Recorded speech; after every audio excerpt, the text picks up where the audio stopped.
నీవు వదిలేసేయండి మామూలు.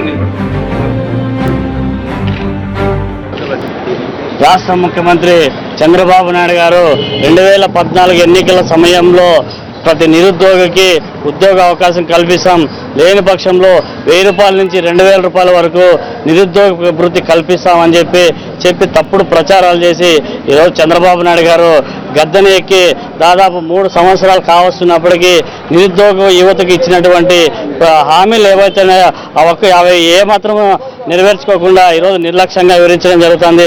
అదేవిధంగా విద్యార్థులకు ఫీజు రియంబర్స్మెంట్ అందిస్తాం, అదేవిధంగా ఇంటర్మీడియట్ వరకు ఉచితంగా బస్ పాస్ సౌకర్యం కల్పిస్తాం, సంక్షేమ హాస్టల్లో ప్రతి ఒక్కరికి మౌలిక వసతులు కల్పిస్తామని చెప్పడం జరిగింది. కాకపోతే ఇంతవరకు అయింది ఏ ఒక్క విద్యార్థికి కానీ నిరుద్యోగులకు కానీ ఆయన ఆదుకునే పాపాన పోలేదు. కాబట్టి ఎన్నికల సమయంలో ప్రతి వర్గాలకు ప్రతి విద్యార్థికి మోసం చేశాడని చెప్పి మేము వైఎస్ఆర్ కాంగ్రెస్ పార్టీ విద్యార్థి విభాగంగా చంద్రబాబు నాయుడు గారి పైన ఈరోజు అనంతపురం నగరంలో 1 టౌన్ పోలీస్ స్టేషన్లో ఆయన పైన చీటింగ్ కేసు నమోదు చేయాలని చెప్పి కూడా మేము వైఎస్ఆర్ విద్యార్థి విభాగంగా డిమాండ్ చేస్తున్నాం.